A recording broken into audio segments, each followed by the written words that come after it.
குறைந்த விலை, நிறைந்த தரம். தங்கள் தேவைகள் அனைத்தும் ஒரே இடத்தில். ஜெயச்சந்திரன்.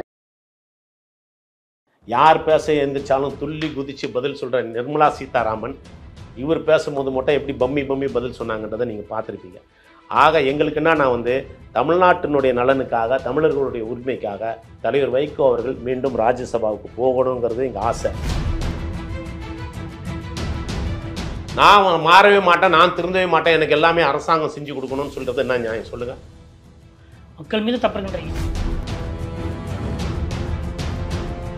எந்தெந்த அதிகாரிகள் நல்ல அதிகாரிகள்ங்கிறது ஒவ்வொரு மாமன்ற உறுப்பினர்களுக்கும் தெரியும். இப்போ என்னுடைய வார்டில் இருக்காங்கன்னா என்னுடைய வார்டில் அது இருக்கிற அதிகாரிகளோடு ஒவ்வொரு அதிகாரிகளுடைய மனநிலை நான் இப்போ 3 வருஷம் ஆகிப்போச்சு. 3 வருஷத்தில் நான் தெரிஞ்சு வச்சுருக்கேன்.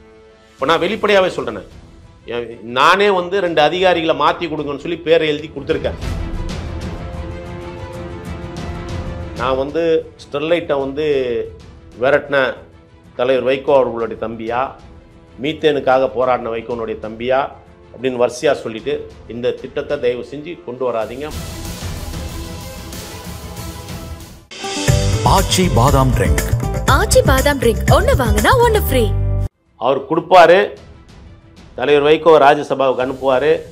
தமிழ்நாடு முதலமைச்சர் அதில் தெளிவாக இருக்கிறாருங்கிற நம்பிக்கை எங்களுக்கு 100க்கு 1000% இருக்குது.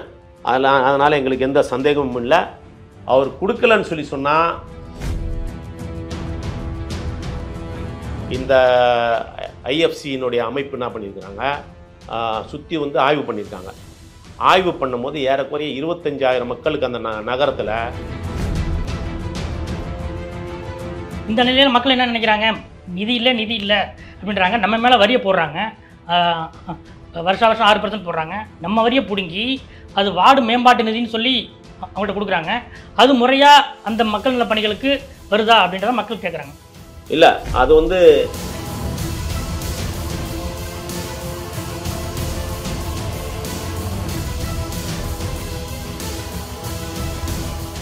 வணக்கம் நேயர்களே.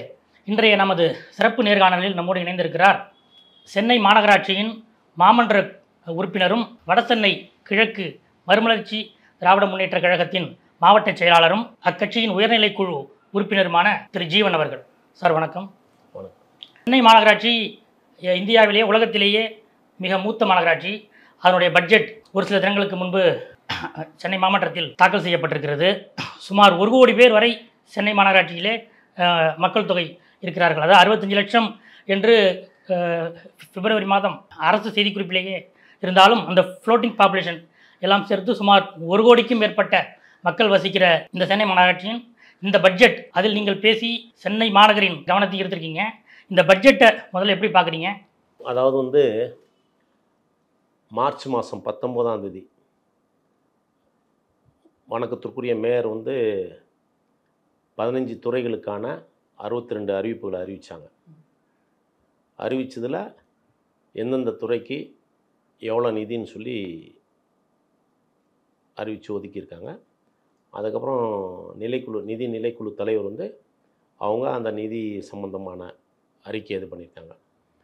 ஒரு விஷயம் இங்கே நம்ம தெரிஞ்சுக்கணும். இந்த கவர்னர் உரை வாசிக்கிறதா இருந்தாலும் சட்டமன்றத்தில் அது அதிகாரிகள் தயாரித்து கொடுக்குறது தான். ஒரு அரசனுடைய ஒப்புதலை பெற்று தயாரித்த பிறகு அரசனுடைய ஒப்புதலை பெற்று கவர்னருக்கு அனுப்புவாங்க. அதே மாதிரி மேயர் வாசித்த அறிக்கையாக இருக்கட்டும், நிதிக்குழு தலைவர் வாசித்த அந்த வரவு செலவு கணக்காக இருக்கட்டும், எதுவாக இருந்தாலும் எல்லாமே அதிகாரிகள் தான் தயாரிக்கிறது. இதில் நம்ம நோக்கம், நம்ம எண்ணங்களை சில விஷயங்களை சொல்லலாம், இப்படி பண்ணுங்க அப்படி பண்ணுங்கன்னு.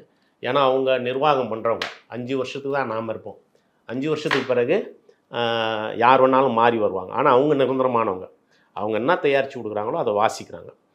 என்னை பொறுத்த வரைக்கும் கடந்த 3 ஆண்டுகளில் மாநகராட்சியினுடைய வரவு செலவு கணக்குன்னு பார்த்தோம்னா இந்த முறை பற்றாக்குறைங்கிறது குறைவாக இருக்குது. அதே மாதிரி சென்ற ஆண்டு 82 கோடி ரூபாய் நம்ம வட்டி கட்டியிருக்காங்க. ஆனால் இந்த ஆண்டு ஏறக்குறைய 60 கோடி ரூபாய் அளவுக்கு தான் வட்டி கட்ட வேண்டிய சூழல் வரும் அப்படின்னு சொல்லி கொடுத்துருக்காங்க. அப்போ என்னன்னா வரக்கூடிய வருவாயில் கடனையும் அடைக்கிறாங்க, மாநகர மக்களுக்கு தேவையான சேவையும் செஞ்சுருக்கிறாங்கன்னு நினைக்கிறேன். நீங்கள் இப்படி சொல்கிறீங்க, அதே நேரம் சென்னை மாநகர மக்கள் மீது சொத்து வரி உள்ளிட்ட பல்வேறு வரிகள் அதிகபட்சமாக விதிக்கப்படுது அப்படின்ற குற்றச்சாட்டும் எதிர்க்கட்சிகளால் முன்வைக்கப்படுது. இன்னும் குறிப்பாக சொல்லப்போனால் 2022 கிட்டத்தட்ட 150% சொத்து வரி விதிக்கப்பட்டது. அது தொடர்ந்து அதோடைய ரிலேட்டிவான பல்வேறு வரிகள் விதிக்கப்பட்டன. இந்த நிலையில் இப்போ 2024 மீண்டும் ஒரு 6% சொத்து வரி உயர்வு அறிவிக்கப்பட்டது.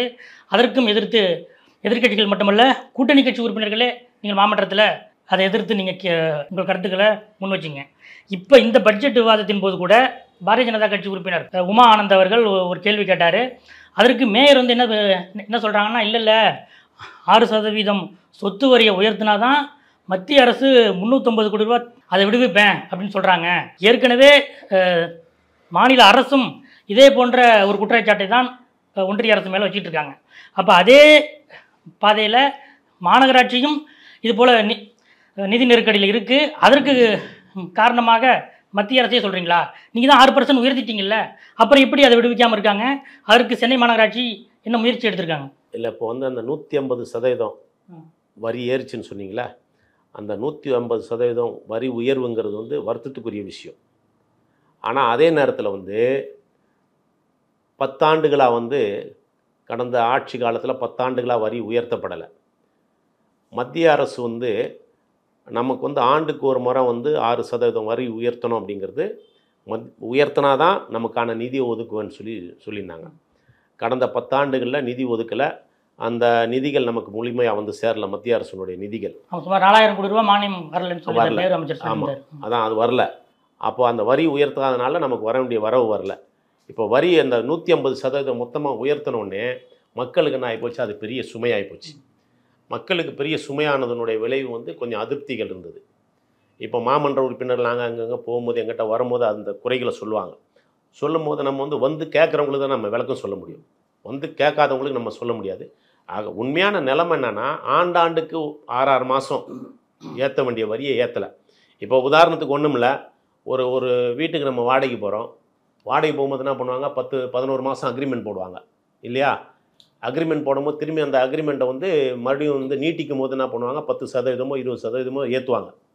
இது வந்து மனித வாழ்வியல் முறையில் இருக்கக்கூடிய ஒரு மரபு.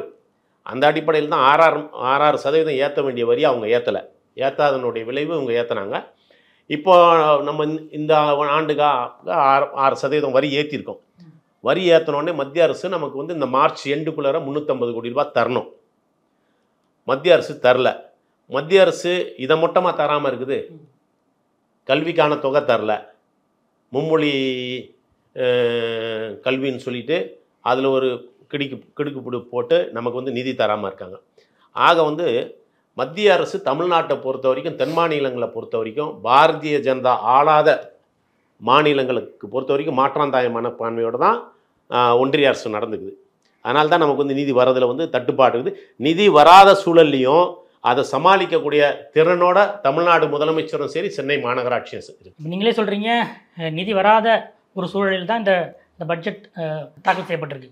அதே நேரம் வார்டு கவுன்சிலர்கள், மாமன்ற உறுப்பினர்களோட அந்த வார்டு மேம்பாட்டு நிதி அது வந்து 2023 35 லட்சமாக இருந்திருக்கு.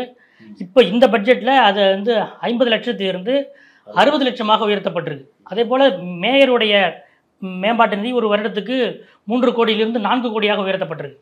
இவ்வளவு இக்கட்டான சூழலில் வார்டு கவுன்சிலர்கள் அவர்களுடைய வார்டு மேம்பாட்டு நிதி இப்படி உயர்த்தப்படுவதற்கு என்ன அடிப்படை இருக்குது? அது வந்து முறையாக மக்கள்கிட்ட போய் சேருதா? இல்லை, நீங்கள் வந்து அது எப்படி சொல்கிறதுனா, புரிதல் இல்லாதவங்களுக்கு அது தெரியாது. அதாவது வந்து செக்கில் கையெழுத்து போடுற அதிகாரம் வந்து மாமன்ற உறுப்பினர்களுக்கு கிடையாது. அவங்க நிதியை ஒதுக்குவாங்க. இந்த வார்டுக்கு ஒரு வார்டு மாமன்ற உறுப்பினருக்கு 50 லட்சமோ 60 லட்சமோ ஒதுக்குறாங்கன்னா, அதுக்கு வந்து அந்த 50 லட்சம் 60 லட்சம் ரூபாய்க்கான என்ன திட்டம் இருக்குது என்கிட்ட அப்படிங்கிறது, அந்த திட்டத்துக்கான எஸ்டிமேட்டை நான் கொடுத்துடணும். எஸ்டிமேட்டை நான் கொடுத்த பிறகு எம்எல்ஏ ஃபண்ட் மாதிரி தானே? ஆமாம், பெருநகர சென்னை மாநகராட்சி அது முன்னிருந்து அதை வந்து டெண்டர் விட்டு வேலை செய்ய வைப்பாங்க. இப்போ நான் வந்து 2022-23 எனக்கு 35 லட்ச ரூபா கொடுத்தாங்க. 35 லட்ச ரூபா கொடுத்ததில் என்ன பண்ணேன், 2 ரேஷன் கடை கட்டினேன். மொத்தம் என்னுடைய வார்டில் 11 ரேஷன் கடை இருக்குது. 11 ரேஷன் கடையும் வாடகை இடத்துல தான் இருந்தது. நான் மாமன்ற உறுப்பினர் ஆன பிறகு என்னுடைய ஃபண்டில் 2 ரேஷன் கடை கட்டினேன். எம்எல்ஏ ஃபண்டில் 3 ரேஷன் கடை, 5 ரேஷன் கடை சொந்த கட்டடத்தில் வந்துருச்சு. அதே மாதிரி வந்து நான் மாமன்ற உறுப்பினர் ஆகும்போது கிட்டத்தட்ட 12, 13, 23 அங்கன்வாடி என் வார்டில் இருக்குது. 12, 13 அங்கன்வாடி முழுக்க சிதிலம் அடைஞ்சு இடிஞ்சு விழக்கூடிய சூழலில் இருந்தது. அது வடசென்னை நாடாளுமன்ற உறுப்பினர் டாக்டர் கலாநிதி வீராசாமி கிட்ட கேட்டு 3 புதிய அங்கன்வாடி கட்டடம் கட்டினேன். இப்போ 4 அங்கன்வாடி கட்டடத்துக்கு அனுமதி வாங்கியிருக்கேன். அதே மாதிரி 2023, 2024, 23, 24ஆம் ஆண்டுக்கான ஃபண்டில் வந்து 40 லட்ச ரூபா ஒதுக்குனதில் ஸ்ட்ரீட் போர்டு வச்சேன். எல்லா தெருவுலையும் தெருப்பலகைகள் வச்சேன். 2024, 25க்கான நிதியிலையும் வந்து ஸ்ட்ரீட் போர்டு வச்சுருக்கேன். அந்த பணம் அது எங்களுக்குன்னு ஒதுக்குவாங்க. நாங்கள் எங்கள் வார்டுக்கு என்ன செய்யணும்னு சொல்லி செய்யவும் ஒழிய எந்த மாமன்ற உறுப்பினரும் எந்த வரவு செலவு கணக்கு மாமன்ற உறுப்பினர்கிட்ட நேரடியாக கிடையாது, மேயர்ட்டையும் கிடையாது. கையெழுத்து போடுற அதிகாரம் வந்து அதிகாரிகளுக்கு தான் உண்டு. மக்களால் தேர்ந்தெடுக்கப்பட்ட எந்த பிரதிநிதிக்கும் மாநகராட்சிகளில் வந்து எந்த ஒரு பிரதிநிதிக்கும் கையெழுத்து போடுற அதிகாரம் கிடையாது. அவங்க தான் பண்ணுவாங்க. நம்ம இந்த வேலை என் வார்டுக்கு வேணும் செய்யணும்னு சொல்லிட்டு அவங்க செய்வாங்க, அவ்வளோதான். அதனால் வந்து நிதி நெருக்கடியில் உங்களுக்கு கொடுக்குறாங்களே இவ்வளோ கொடுக்கலாமா அப்படின்னு கேட்டால் அது தவறு. மக்களுக்கு கார்ப்பரேஷன் செய்ய போகிறது மாமன்ற உறுப்பினர். வெள்ளம் போன்ற இந்த ஒரு இக்கட்டான அந்த காலகட்டத்தில் சென்னை மக்கள் சொன்ன பொதுவான, நான் குறிப்பிட்ட கூட சொல்லலை, பொதுவான ஒரு புகார் வந்து எங்கள் வார்டு கவுன்சிலர் காணும் அப்படின்னா ஃபஸ்ட்டு சொன்னாங்க. அது வந்து ஒரு பெரிய இஷ்யூவாக ஆயிடுச்சு. அப்புறம் முதலமைச்சர் அவர்களே அந்தந்த மாநகராட்சி கவுன்சிலர்களை அங்கங்கே இருக்கணும் அப்படின்ட்டு ஒரு ஸ்டாண்டிங் ஆர்டர் போட்டதாக கூட ஒரு தகவல் அப்போ வந்தது. இது மாதிரி மக்களோட நேரடி கான்டாக்டில் இருக்கிறது நீங்கள் தான். இந்த நிலையில் மக்கள் என்ன நினைக்கிறாங்க, நிதி இல்லை அப்படின்றாங்க. நம்ம மேலே வரியை போடுறாங்க, வருஷம் 6% போடுறாங்க. நம்ம வரியை பிடுங்கி அது வார்டு மேம்பாட்டு நிதின்னு சொல்லி அவங்கள்ட்ட கொடுக்குறாங்க. அது முறையாக அந்த மக்கள் நல பணிகளுக்கு வருதா அப்படின்றத மக்கள் கேட்குறாங்க. இல்லை, அது வந்து மக்களுக்காக செலவு பண்ணுறதுக்கு மட்டும்தான் அந்த பணம். வேறு எந்த சொந்த விவகாரத்துக்காகவும் எந்த மாமன்ற உறுப்பினரும் எந்த மேயரும் செலவு பண்ண முடியாது. மக்களுக்காக அந்த வார்டுக்காக தான் செலவு பண்ண முடியும். அதுதான் பண்ண முடியும். அதை தவிர வேறு எதுவும் பண்ண முடியாது. அது பண்ணலன்னு சொல்லி சொன்னால் அந்த நிதி அப்படியே பெருநகர சென்னை மாநகராட்சியினுடைய கருவறையில் தான் இருக்கும். அது வந்து அதோட அந்த வருஷத்தோடு அது முடிஞ்சு பண்ண முடியாது. ரெண்டாவது வந்து நீங்கள் இந்த மழை வெள்ளத்தை சொன்னீங்கல்ல, மழை வெள்ளத்தில் வந்து பெரும்பாலும் எல்லா மாமன்ற உறுப்பினர்களும் களத்தில் இருந்தாங்க. நீங்கள் எங்கேயாவது ஒருத்தர் இல்லாமல் போயிடுவாங்க.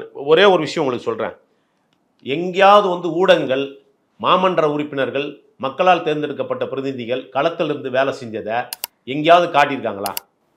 எங்கேயாவது மக்கள் 1-2 இடத்துல குறை சொல்றதை மட்டும் பெருசாக்கி பூதாகரமாக்கி ஊடகங்கள் காட்டுது. எங்கேயாவது, அதாவது வந்து என்னுடைய வார்டில் வந்து 394 தெரு இருக்கு.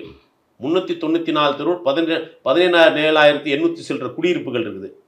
அந்த 17,800 குடியிருப்பு பகுதிகளுக்கும் நான் போயிட்டு வந்து ஒவ்வொரு வீடாக போய் தட்டி நான் கவுன்சிலர் வந்திருக்கேன்னு சொல்ல முடியாது இல்லையா? எங்கே பாதிப்பு அதிகம் இருக்குதோ அங்கே தான் கவுன்சிலர்கள் போய் வேலை செய்வாங்க, அதிகாரிகள் வேலை செய்வாங்க, அங்கே தான் கவனம் செலுத்துவாங்க. நாங்கள் போகிற நேரத்தில் அங்கே யாரும் இருக்க மாட்டாங்க. ரெண்டாவது வந்து வெள்ள அபாய எச்சரிக்கை விடுத்துடுறோம்.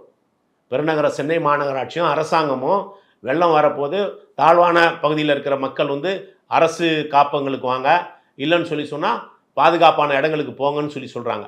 வெள்ளம் வீட்டுள்ளர வந்து பூர்ற வரைக்கும் நாங்கள் போகவே மாட்டோம் அப்படின்னு சொல்லி இது பண்ணுறது வந்து விழிப்புணர்வு கிடையாது. இல்லை இருங்க சொல்லிடுறேன்.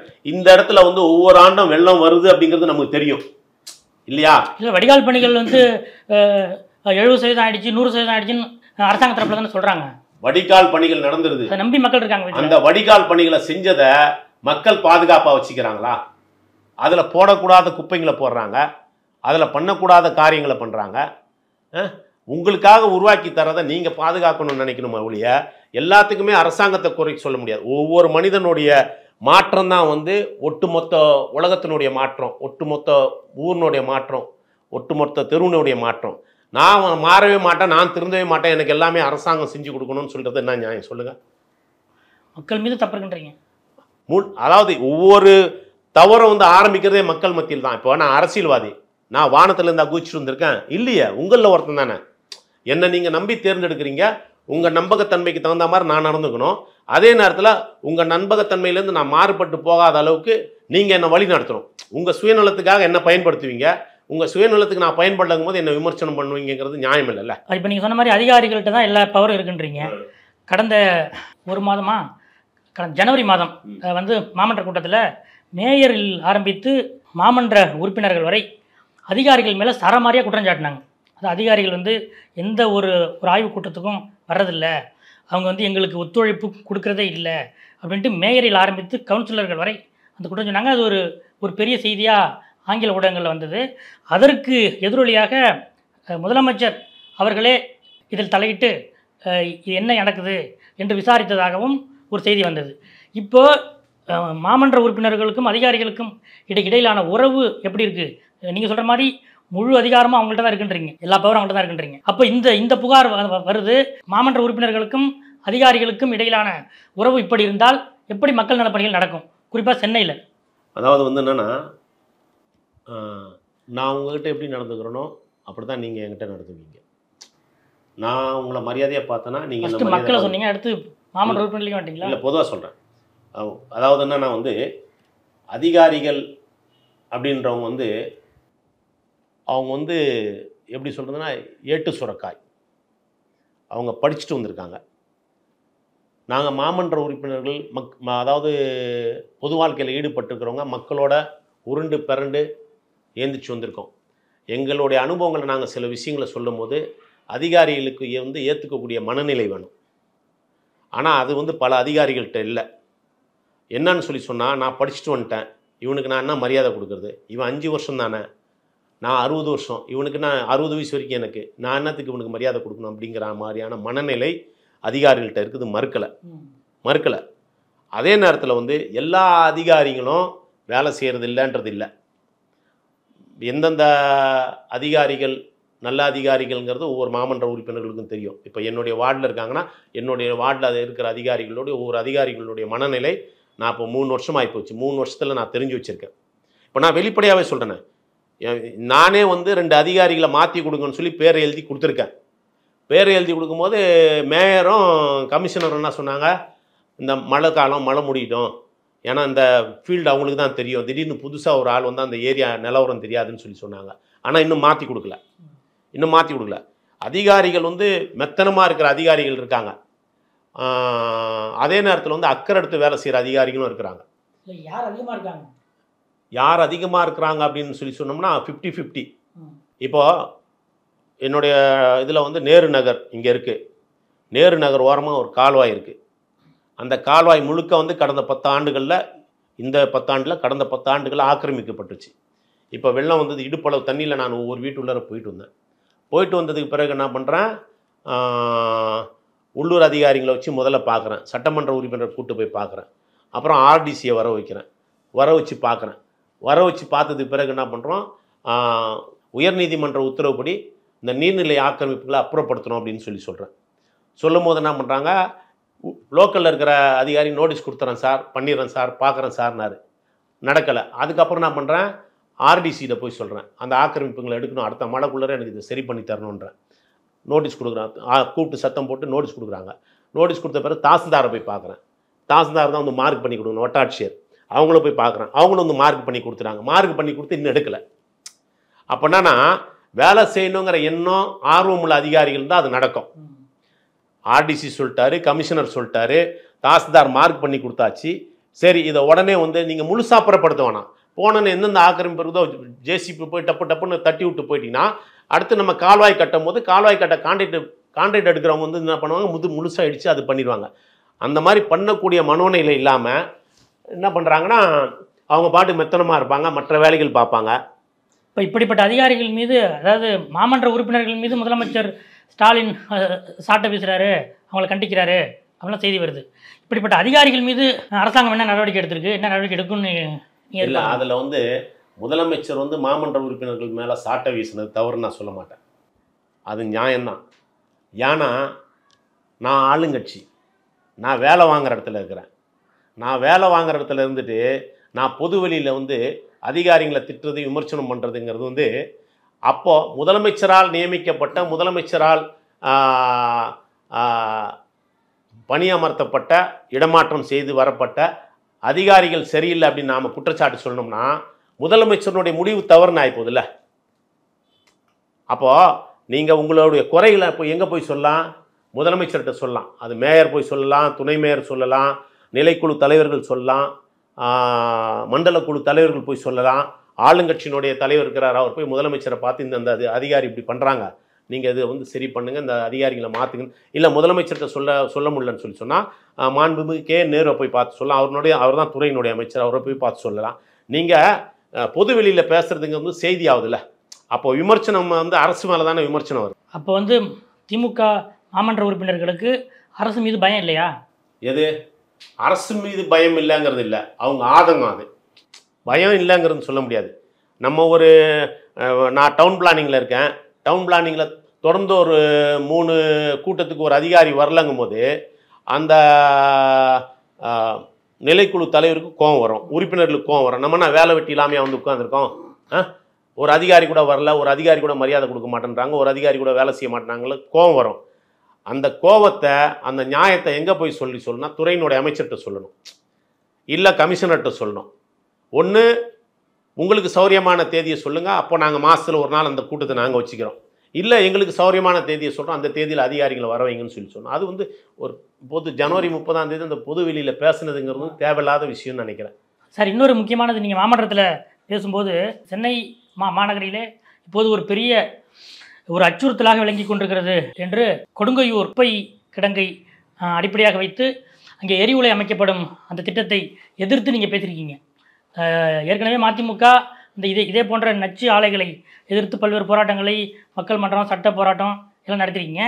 இப்போ வந்து அரசாங்கம் அதை செயல்படுத்த தமிழ்நாடு அரசும் சரி, சென்னை மாநகராட்சியும் சரி ரொம்ப தீவிரமாக இருக்கிறதா நியூஸ் வருது.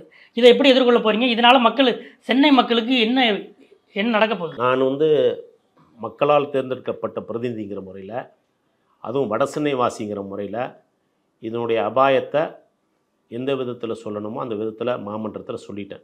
டிசம்பர் 30ஆம் தேதி சொன்னேன். டிசம்பர் மாதம் சொன்னேன். டிசம்பர் மாதம் சொன்னதுக்கு பிறகு அவங்க என்ன பண்ணியிருக்காங்கன்னா, பிப்ரவரி மாதம் 27ஆம் தேதி பொருள் 75 கொண்டு வந்துட்டாங்க. அப்படி கொண்டு வந்ததுக்கு பிறகு அன்றைக்கு வந்து அதை வந்து அந்த பொருளின் புத்தகம் என் கை கிடைக்கல, அதனால் ஆட்சேபனை பண்ணக்கூடிய சூழல் எனக்கு இல்லை. ரெண்டாவது வந்து அதை வாசிக்கும் போது எப்படி வாசிப்பாங்கன்னா, பொருள் எண் 1 முதல் 10 வரை ஏற்றுக்கொள்வோர் ஆம் என்க, இல்லை என்போர் இல்லை என்க அப்படின்னு சொல்லி பட்டுன்னு வாசிச்சுட்டு போயிடுவாங்க. அப்போ வந்து அங்கே மறுப்பு சொல்கிறதுக்கான வாய்ப்பும் இருக்காது. அப்படி மறுப்பு சொன்னாலும் ஒரே குரலுங்கிறதுனால எடுப்படாது. அப்போ இந்த மாதம் நிதிநிலை அறிக்கை மேலே பேசக்கூடிய வாய்ப்பு கிடைக்கும் போது நான் அவங்களுக்கு வந்து தெளிவாக சொன்னேன். அதாவது அகமதாபாத், ராஜ்கோட் மாதிரி 4 மாநகரங்களில் இதே எரிவுலை ஆரம்பிக்கப்பட்டது.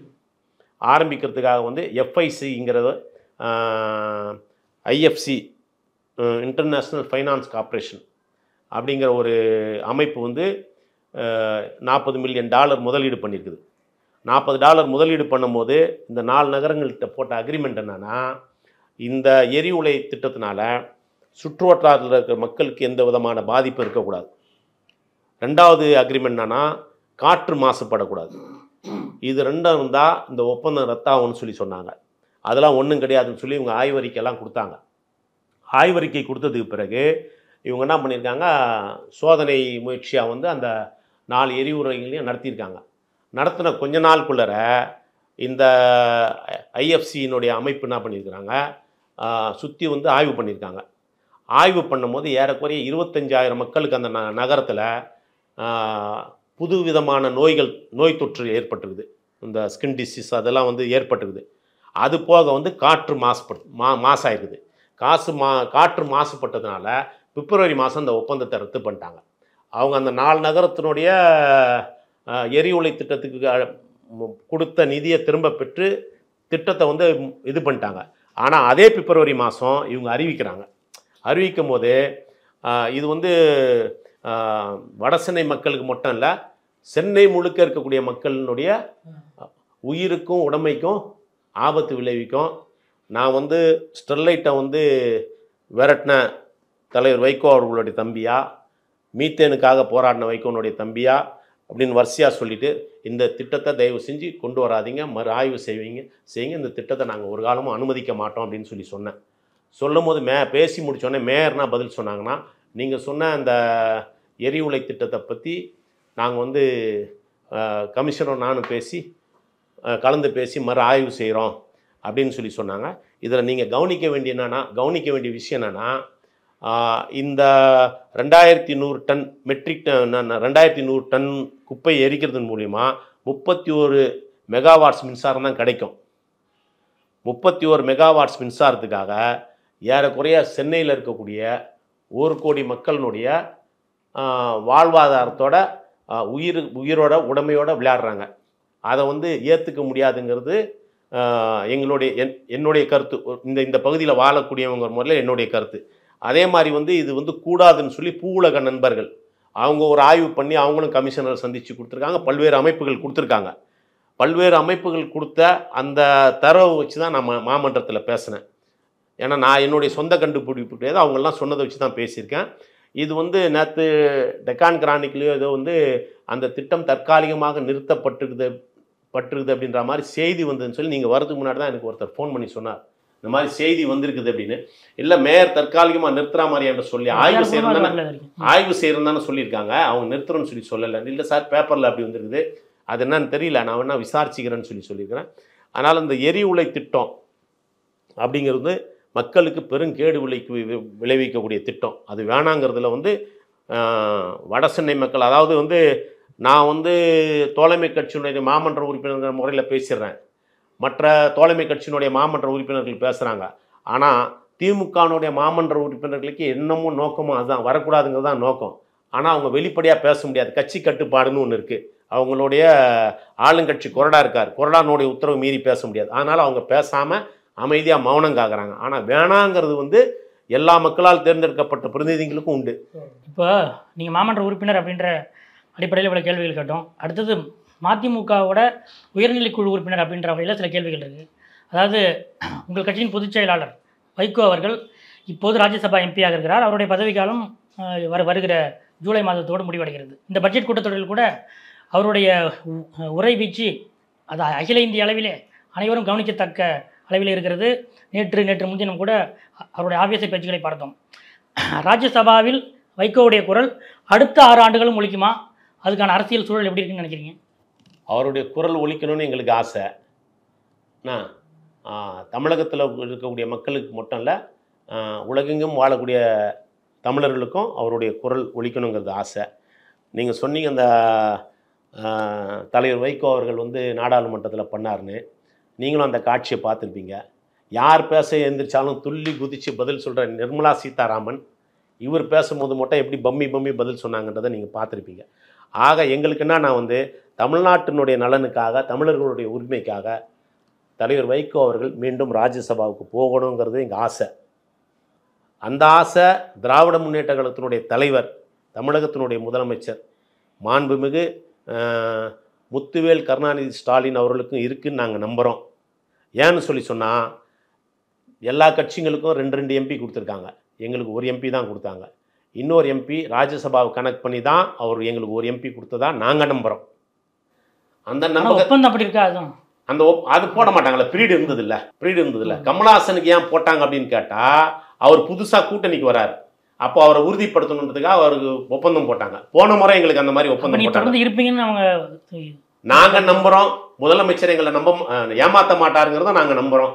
ஆனால் இப்போ 2025 அந்த ஜனவரி 1ஆம் தேதி பத்திரிகையாளர் சந்திப்பில் வைகோ அவர்கள்ட்ட இந்த கேள்வி கேட்கப்பட்ட போது அவர் ஒரே ஒரு வார்த்தை சொன்னார், நான் கேட்க மாட்டேன் அப்படின்னு ஒரு வார்த்தை சொன்னார். அதற்கு பிறகு இது வரைக்கும் அதை பற்றி, இந்த விவகாரம் பற்றி நாங்கள் யாருமே வெளியில் பேசலை. ஆனால் இப்போ நிலைமை எப்படி இருக்குன்னு கேட்குறேன். அவர் கொடுப்பார், தலைவர் வைகோ ராஜ்யசபாவுக்கு அனுப்புவார், தமிழ்நாடு முதலமைச்சர் அதில் தெளிவாக இருக்கிறாருங்கிற நம்பிக்கை எங்களுக்கு 100க்கு 1000% இருக்குது. அதனால் எங்களுக்கு எந்த சந்தேகமும் இல்லை. அவர் கொடுக்கலன்னு சொல்லி சொன்னால் நாங்கள் வருத்தப்படுவோம். ஏன்னு சொல்லி சொன்னால் 1 எம்பி தான் நாங்கள் வாங்கியிருக்கிறோம், திருச்சி மட்டும் தான் வாங்கியிருக்கோம். இது கொடுக்கக்கூடிய எண்ணம் இல்லைன்னு சொல்லி சொன்னால் எங்களுக்கு நியாயமாக இயற்கை நீதிகள் படி எங்களுக்கு 2 எம்பி கொடுத்துருக்கணும். ஆனால் எங்களுக்கு 1 தான் கொடுத்ததுனால அவர் தலைவர் வைகோ அவர்களுக்கு ராஜ்யசபா எம்பி வச்சுருக்கிறாருங்கிறத நம்புகிறோம். ஏன்னா போன தேர்தலையே வந்து என்ன சொன்னார்னா, ஆனால் நீங்கள் வந்து தெருவாக வீடு வீடாக போய் ஓட்டு கேட்குற சூழல் உங்களுக்கு வேண்டானே, நீங்கள் நிம்மதியாக ராஜ்யசபாவுக்கு போயிடுங்க, 1 எம்பி தரேன்னு சொல்லி சொன்னார். அந்த பெருந்தன்மையை தலைவர் வைகோ அவர்களும் மதித்தார், ராஜ்யசபாவை ஏற்றுக்கிட்டாரு, ஒரு எம்பி வாங்கினோம். அதே பெருந்தன்மையோட மரியாதைக்குரிய மாண்புமிகு முதல்வர் அவர்கள் நடந்துக்குவார் அப்படின்ற நம்பிக்கை இருக்குது. கண்டிப்பாக தலைவர் வைகோ அவர்களுக்கு ராஜ்யசபா கிடைக்கும், உறுதியாக கிடைக்குங்கிற நம்பிக்கையோடு நாங்கள் இருக்கிறோம். நன்றி சார், உங்களுடைய நேரத்தை எங்களுக்காக ஒதுக்கியமைக்கு மிக்க நன்றி. மகிழ்ச்சி. குறைந்த விலை நிறைந்த தரம், தங்கள் தேவைகள் அனைத்தும் ஒரே இடத்தில். ஜெயச்சந்திரன். ஆச்சி பாதாம் ட்ரிங்க். ஆச்சி பாதாம் ட்ரிங்க் ஒன்னு வாங்கினா ஒன்னு ஃப்ரீ. மின்னம்பலம்.com தமிழின் முதல் மொபைல் பத்திரிகை.